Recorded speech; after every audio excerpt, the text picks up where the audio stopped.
आपण दरवर्षीप्रमाणे नववर्षाचं स्वागत करताना, हिंदू नव्या वर्षाचं स्वागत करताना ही शोभायात्रा काढत असतो। दरवर्षी सकाळच्या वेळेत घेत असतो, परंतु या उन्हाच्या तडाख्यामुळे लोकांना किंवा जे सहभाग घेणारे कार्यकर्त्यांना त्रास व्हायला नको म्हणून यावर्षी आपण संध्याकाळच्या ठेवलेले चांगल्या प्रकारे उत्स्फूर्त प्रतिसाद मिळत आहेत। महिलांचा आता आपण बघितला असेल निसर्गाच्या दृष्टिकोनातून किती महत्त्वाचा निसर्ग आहे आणि त्यासाठी त्यांनी वेगवेगळ्या प्रकारच्या वृक्षांचा उपयोग काय हे सुद्धा दाखवलेले आहे। छोटी मोठे मुलं विविध सुविधांच्याकडून आलेले आमदार प्रशांतदादा ठाकूर असतील, आमदार विक्रांतदादा पाटील असतील, आमदार महेश बालदे असतील यांचं नेहमीचं सहकार्य आमच्या मंडळाला आहे।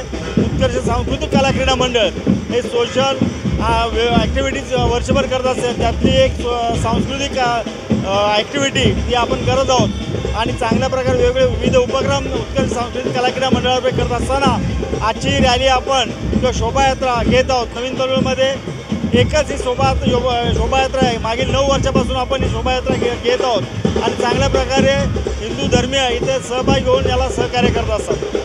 आज मराठी माणसाचा सण आहे, उद्या हिंदू बांधवांचा सण आहे, कशा प्रकारे आपण ईदच्या शुभेच्छा द्याल? निश्चित हिंदी धर्मीय असो आता मुस्लिम धर्मीय असो कोणी याचा आनंदाचा उन्माद करू नये। दोघांनी आपापले सण चांगल्या प्रकारे उत्साहात साजरे करावेत। सण साजरे करणे म्हणजे धार्मिक तेढ निर्माण करणे नव्हे तर कौटुंबिक, सामाजिक आणि धार्मिक आनंद उत्साह वाढवणं, एकमेकाचं सहकार्य वाढवणं। हिंदू असो मुस्लिम असो हे आपल्या देशाचे नागरिक आहेत आणि हिंदूंबरोबर मुस्लिमांनी सुद्धा देशासाठी खूप कार्य केलेले आहे। तर चांगले मुस्लिमसुद्धा आहेत आणि हिंदू मुस्लिम मिळून निश्चितच हा देश पुढे नेतील अशी माझी शाश्वती आहे।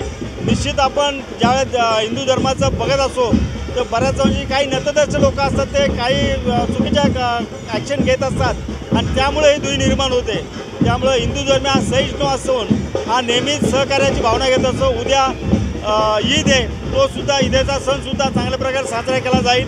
आज जसा आपला नववर्षाचा हिंदू धर्माचा सण साजरा केला जातो त्याचप्रमाणे तोही सण साजरा होईल असं मला वाटतं। कुठल्याही प्रकारे तेढ निर्माण होणार निश्चित माझी खात्री आहे।